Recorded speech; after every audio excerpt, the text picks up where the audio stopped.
Good morning, hockey fans. This is Stephen Heisler with HeisHockey.com, the Victorious Hockey Company, and the Junior Hockey Discussion Group on Facebook. You are watching the Junior Hockey Morning Show. We are on the World Sports Broadcasting Network, WSBN.TV, Facebook, Twitter, YouTube, hopefully in your car this morning, in your living room, on your laptop, maybe your phone. So many ways to stream shows these days. Today is Monday, April 3rd, 2023. We had an interesting weekend. April Fool's joke was not popular with the North American Hockey League. People love Mark Frankenfeld, did not want to see him going to the USHL. Understandable. That still actually may happen. He's probably the best candidate for that job. It is open. So it wasn't too far-fetched. No more far-fetched than the Jamestown Rebels leaving Jamestown, going elsewhere.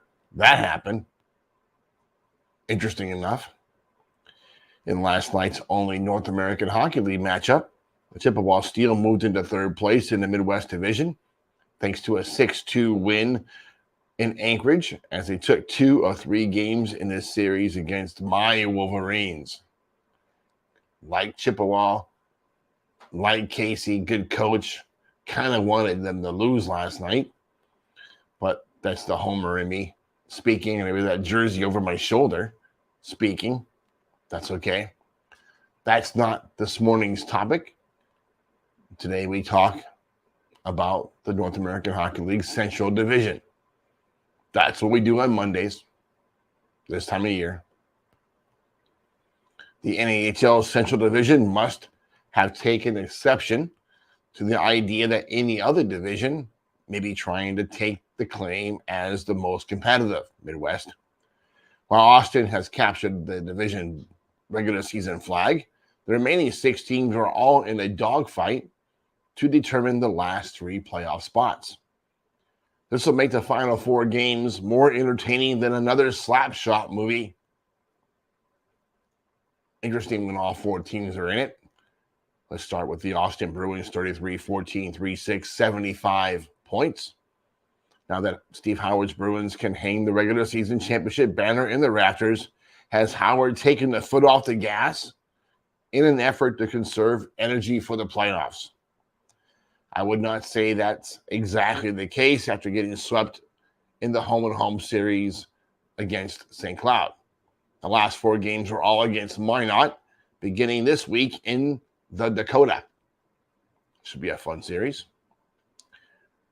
Speaking of the Norsemen, number 2, St. Cloud Norsemen, 28-23-5, 64 points. Corey Millen and the Norsemen took both sides of the home-and-home series with division-leading Austin, moving up into the division's second place slot with just 4 games remaining. Good job, Corey Millen.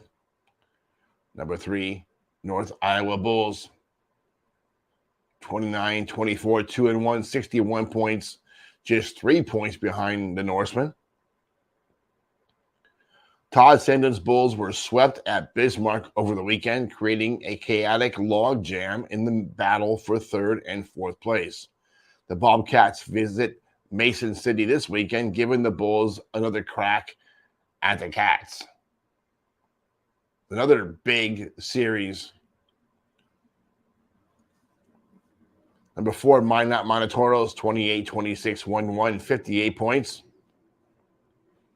Cody Campbell's Monotoro's picked a fantastic time to pick up a road sweep at Aberdeen, now tied with the Wings for 4th place.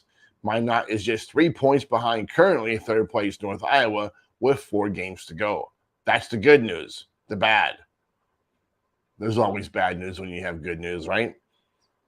The next 4 games are all against division-leading Austin. That battle starts this week in Minot. I'll talk about that in a second here. Number 5, Aberdeen Wings, 26-24, 3-3, 58 points. Scott Langer's Wings could not have picked a worse time to get swept at home by Minot. With just 4 games remaining, the Wings are as likely as any other division foe to make the playoffs. The last 4 games are all against currently second place St. Cloud, and they play at St. Cloud this weekend. Number 6, Bismarck Bobcats. Just when you thought these guys were packing it in and picking up the golf clubs, right? 25-25, 4-2. Lane Sadevi and the Bobcats are back to 500. And now just 2 points behind fourth place logjam with Minot and Aberdeen. The home sweep of North Iowa also moves the Bobcats within 5 points of the Bulls. That's important because the last 4 games of the season are all against the Bulls starting this week in Mason City. All right, folks. You have the whole rest of the division, 2 through 6. So you have 4 teams, 5 teams battling for really 3 playoff spots. And anybody can finish anywhere in this group. Bismarck can still find themselves in second place. It's crazy. But that's the Central Division. Just when you think things will be separated, they get tighter.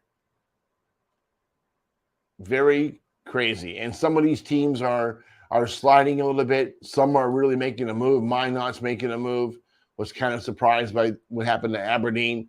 Well, that's Scott Langer. He will get those kids on track. If he can squeeze into the playoffs, watch out. Lane Sadevi, same situation. That guy's won and won and won and won and knows how to get the most out of those kids when it counts the most. These last 4 games are when it counts the most. Watch out. We talked about this being a slap shot reenactment. I don't mean they're going to be fighting out there. I mean, it's going to be very, very entertaining hockey. There are no dogs in this pony show. That's it for today. I didn't even get any coffee. I'm drinking iced caffeine because I had to go to the doctor again this morning. I love when that happens.